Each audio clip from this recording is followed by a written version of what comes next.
komponen ini ada. Semua komponen ini harus ada dalam judul capaian pembelajaran. Yang pertama, rasional mata pelajaran. Di situ akan dijelaskan tentang mata pelajaran, misalnya IPA itu apa, pelajarannya, tujuan mata pelajarannya, karakteristiknya. Tapi terkhusus di yang nomor 4 itu hanya fase D saja. Karena di situ nanti ada fase A punya, fase B punya. Jadi kita hanya fokus ke fase D saja. Hanya kalau yang komponennya nanti kita bisa lihat ya, yang sudah dibagikan bersama. Itu banyak sekali nanti dilihat per mata pelajaran. Jadi setiap CP satu mata pelajaran akan memiliki beberapa elemen. Contoh saja di matematika kan ada elemen apa? Bilangan, speaking, reading, sama dengan bahasa Indonesia, cuma di Indonesia kan ada menulis, membaca, dan lain-lain. Itu secara umum. Jadi hanya 2 elemen saja, ada elemen proses sama elemen keterampilan. Jadi cuma 2 itu saja selama semester, dia tidak dipecahkan proses itu di materi mana, keterampilan itu di materi mana. Itu dia adalah materi secara umum. Apa itu bahasanya? Dia bahasanya secara umum. Penjelasan babnya secara umum. Tapi kalau di CP matematika, dia akan menjelaskan secara rinci. Jadi bisa diambil tuh langsung dari CP kepada TP. Tapi kalau kita di IPA tidak bisa. Kita pikirkan dulu kalimat, operasi apa, dan keterampilan proses. Nah, pemahaman dan proses tadi. Cuma 2 itu saja secara umum. Sementara matematika dijelas materinya tuh ada aljabar, tapi itu semua satu fase itu setiap jenjang kelas 7, 8, 9 itu pasti ada pelajaran tentang aljabar, pengukuran, dan geometri. Seperti itu ya. Di copy saja. Di copy dari yang ada sudah di pemerintah sudah tentukan, kemudian kita copy paste semuanya dan melihat fase kita saja per mata pelajaran. Jadi tanpa kita ubah, yang kita perlu hanya memahami karakteristik dari CP-nya kita agar kita bisa memetakan dia menjadi TP. Nah, TP itu tujuan pembelajaran itu berisi kompetensi, konten, dan variasi. Kompetensi ini apa yang akan dicapai oleh peserta didik, konten itu materinya, variasi itu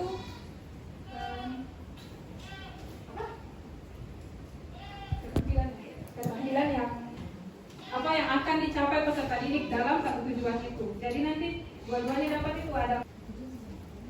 Seperti ini yang sempurna lah, sebuah tujuan pembelajaran yang sempurna itu ada tiga komponen ini, ada kompetensinya, ada kontennya, ada variasi.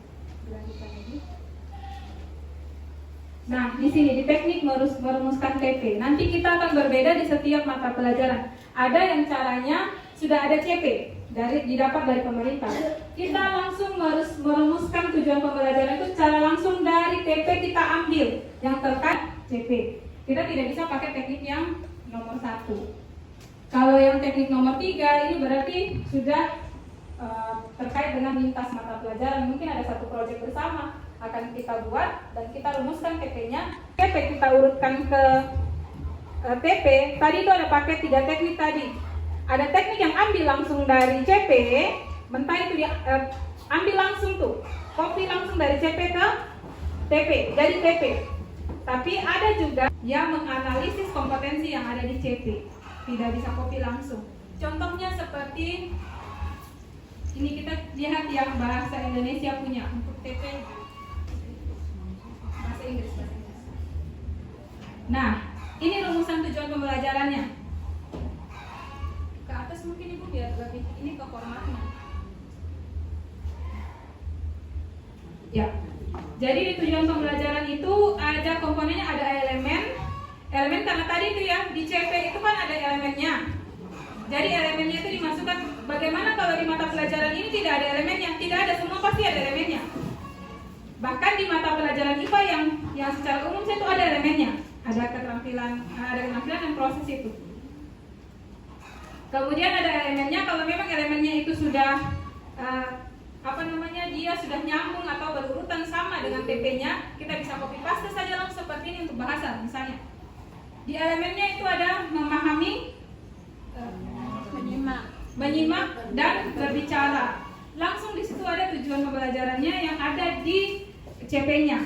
Jadi langsung tinggal copy paste saja. Yang penting sudah dibuat formatnya. Format ini dibuat oleh siapa? Format ini dibuat bersama-sama bagian kurikulum dengan para guru. Dilihat komponen-komponen yang ada di TP itu harus ada apa? Harus ada elemen, harus ada tujuan pembelajaran, harus ada materinya apa dari TP itu, materi pembelajarannya. Kemudian petakan kelas sama semesternya. Untuk formatnya seperti ini yang kita ambil yang paling simpel, karena kita tahu dari elemen mana yang kita ambil dari CP, kemudian TP-nya apa, materinya, kemudian kelasnya. Nanti akan berbeda lagi dengan mata pelajaran IPA, makanya ini nanti setelah ini sebaiknya kita langsung duduk bersama per mata pelajaran, karena pendamping-pendamping ini nanti setiap mata pelajaran akan lebih mengerti dan memahami ibu-ibu yang punya mata pelajaran berbeda. Nanti kalau saya jelaskan IPA punya tidak akan nyambung. Saya menjelaskan ini kayak bahasa tadi. Nah di sini saya melihat banyak itu contoh alur-alur tujuan pembelajaran. Ada banyak, tapi yang saya ambil di sini sebagai contoh yang saya sudah buat itu adalah saya lihat yang paling mudah yang saya ambil dan saya sudah buat. Untuk itu saya mohon penjelasan. Mungkin yang lebih baiknya yang mana yang harus kita gunakan. Barangkali itu saja. Wassalamualaikum warahmatullahi wabarakatuh. Dan saya jelaskan bahwa ketika kita mendownload khusus untuk ATP itu nanti akan banyak format, akan banyak model, akan banyak bentuk. Tapi yang tadi saya tampilkan itu adalah komponen intinya yang harus ada.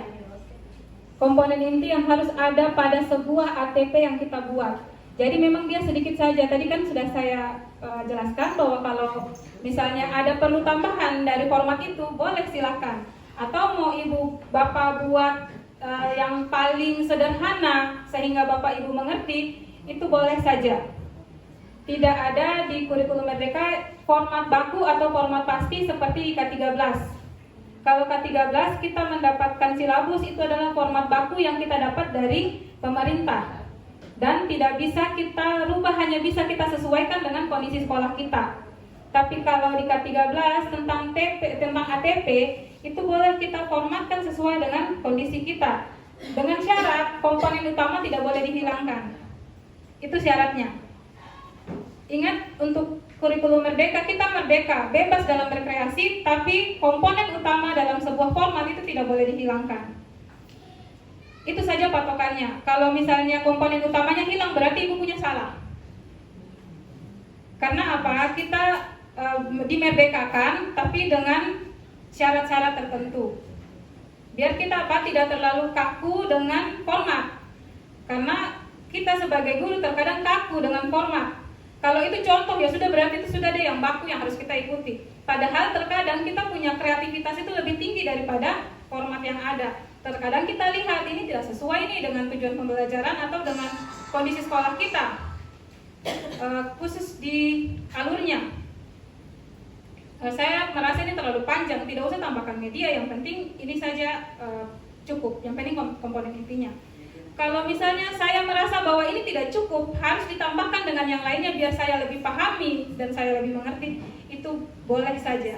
Jadi itu kreativitas Bapak Ibu ya. Karena memang betul contoh itu banyak untuk kita lihat, tapi kita harus paham apa yang ada di dalam contoh-contoh itu. Diskusi selanjutnya akan lebih luas bersama guru mata pelajarannya yang mendampingi nanti. Itu jawaban saya. Saya kembalikan kepada Ibu Moderator. Bahwa apa yang diberikan oleh sekolah pengimbas kepada kita, yaitu kita mengikuti.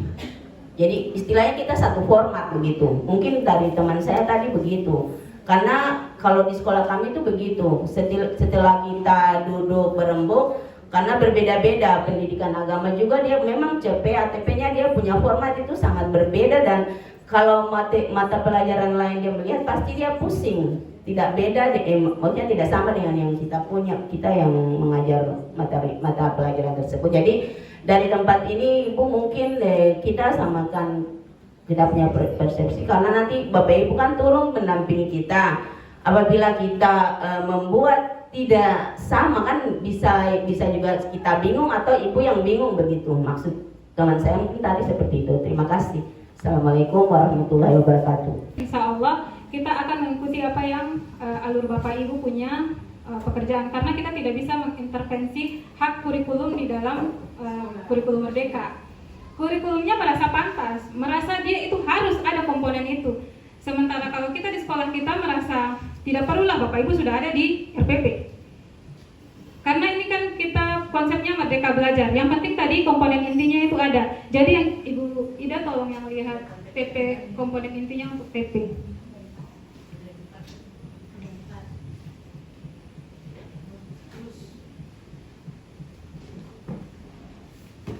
Yang komponen itu untuk TP tidak contoh TP tadi. Contoh TPA itu iya itu bukan yang dibahas Inggris. Nah, itu contoh untuk bahasa Inggris untuk TP-nya. Nanti untuk contoh untuk mata pelajaran lain, kita akan langsung berbaur dengan kelompok-kelompok mata pelajarannya dan didampingi langsung oleh narasumbernya dari mata pelajaran. Ini untuk komponen utamanya. Bila mana ada mau ditambahkan, nanti begini. Karena nanti setelah ini kita ada forum MGMP juga.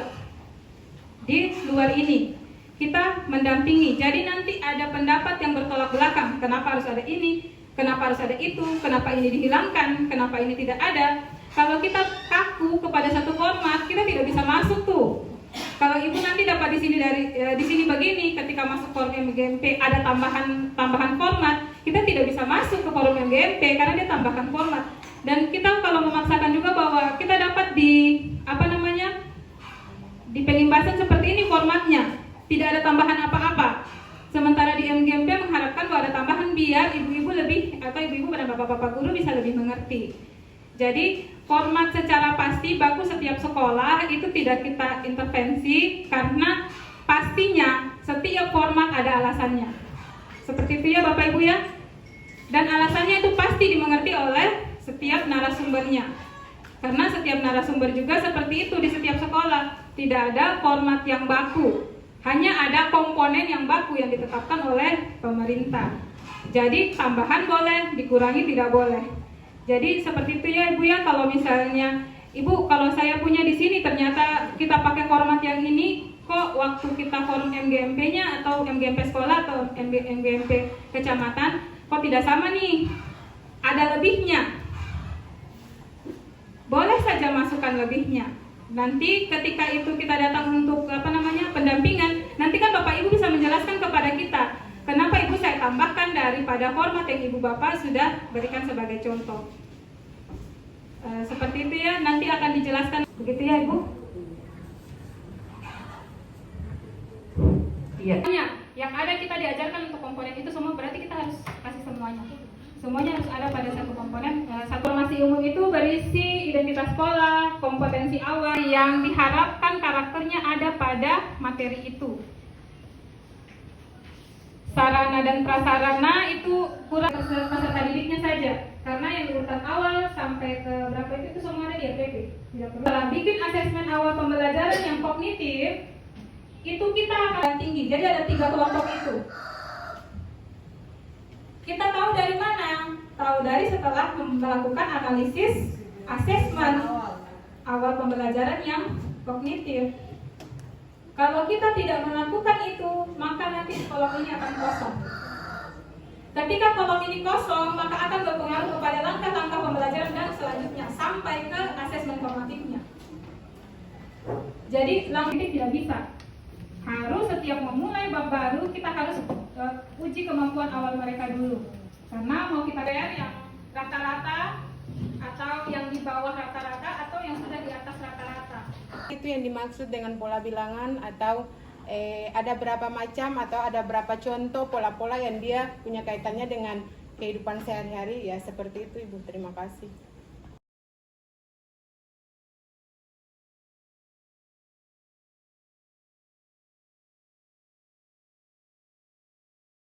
Mengajar IPA. Yang ingin saya tanyakan Ibu di sini, pertanyaan pemantik.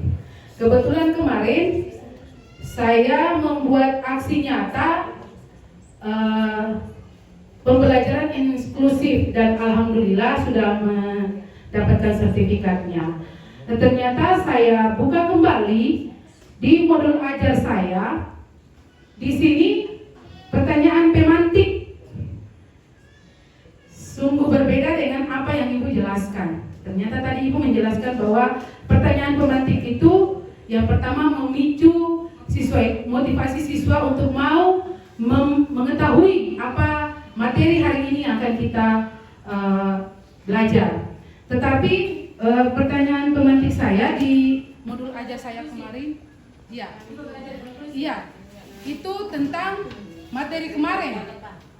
Ya, jadi materi hari ini contohnya materinya kegiatan manusia yang mempengaruhi aktivitas manusia yang mempengaruhi lingkungan. Ya. Kemarin materi saya tentang bioma, tapi pertanyaan pemantik saya dalam modul saya itu apakah kalian masih mengingat macam-macam bioma yang ada di Indonesia? Bolehkah itu Ibu? Bisa. Ya. Siapa yang bisa menyebutkan perbedaan antara bioma yang ada di Indonesia dan ada di negara lain? Bisakah Ibu? Kita bertanya tentang materi yang kemarin. Ya, itu yang pertama Bu. Ada yang kedua Ibu, lagi Bu. Glosarium. Bisakah kita memasukkan dengan kurikulum sekarang kita menggunakan video yang bisa kita download dari berbagai macam link. Bisakah kita masukkan link itu di dalam glosarium? Bisakah kita memasukkan daftar pustaka dan glosarium di dalam pembuatan modul ajar? Karena beta pun di sini tadi, beta buka ada daftar pustaka, glosariumnya juga ada. Ya. Kan kegiatannya, kalau kegiatan motivasi kan seperti kegiatan pemanasan itu sudah motivasi. Kalau kegiatannya kita berdiri, kita bikin kayak seperti ice breaking itu kegiatan motivasi. Tapi yang saya tekankan di pertanyaan pemantik adalah berupa pertanyaan. Pertanyaan apa saja yang penting dia memicu motivasi. Ya.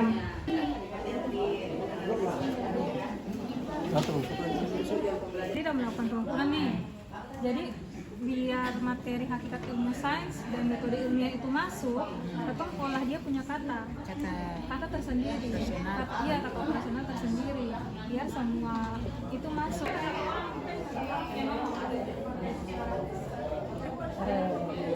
Upaya-upaya pendidikan Pancasila yang empat orde.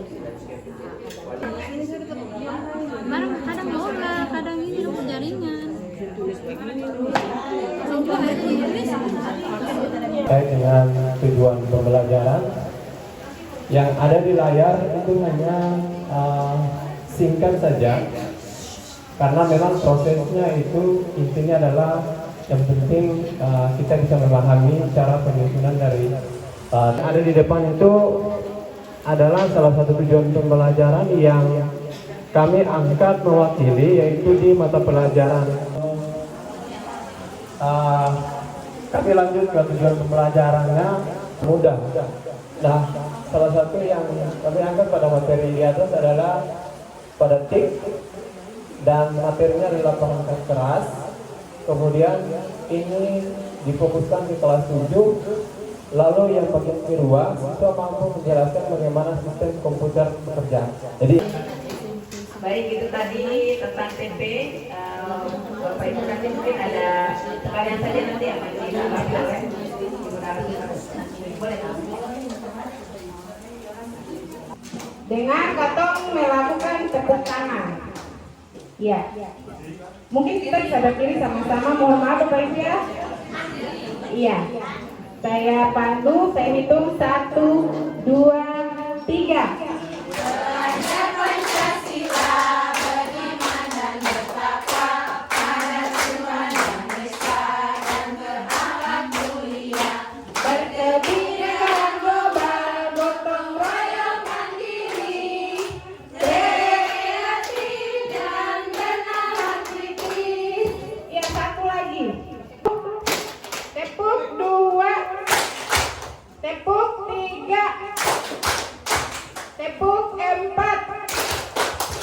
Bapak Ibu kurang konsentrasi. Tepuk 4 itu 5.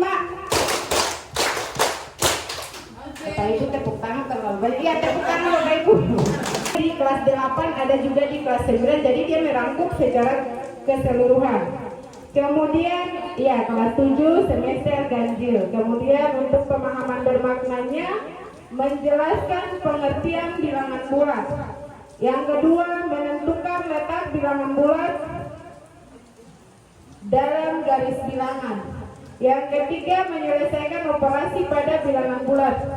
Ya Bapak Ibu mohon maaf, beta sendiri di atas. Lanjut kepada format untuk ATP. Yang pertama itu kita buat dulu dia punya nomornya. Kemudian materi ruang lingkup. Yang ketiga ada kompetensi. Yang keempat tujuan pembelajaran. Yang berikut ada indikator pencapaian kompetensi. Ada alokasi waktu, rencana, asesmen, kemudian metode pembelajaran, dan 3P itu adalah profil pelajar Pancasila. Saya tidak tahu dengan mata pelajaran yang lain, tapi di matematikanya seperti itu. Jadi untuk satu elemen itu dia bisa ada di kelas 7, bisa ada di kelas 8, bisa ada di kelas 9. Kemudian terkait dengan tujuan pembelajaran. Tujuan pembelajaran operasi bilangan bulat.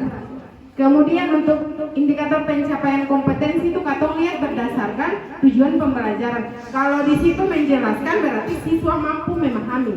Kalau di situ kalau tujuan pembelajarannya itu menyatakan. Oke, 2.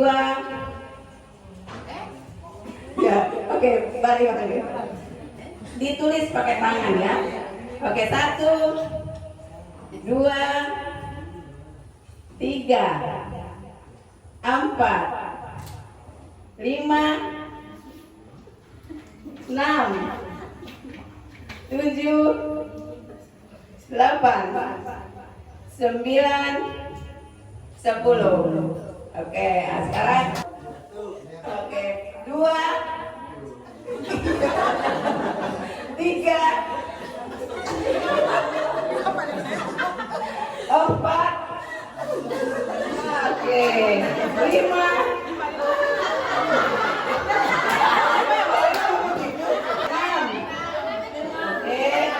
7, 8, 9, 10.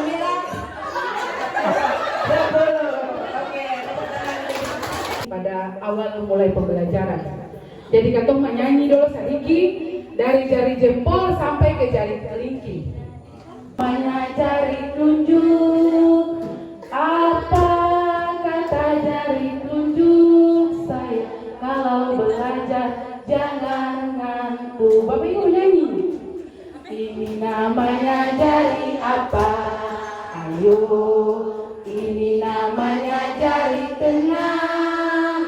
Apa kata jari tengah saya kalau belajar jangan lengah.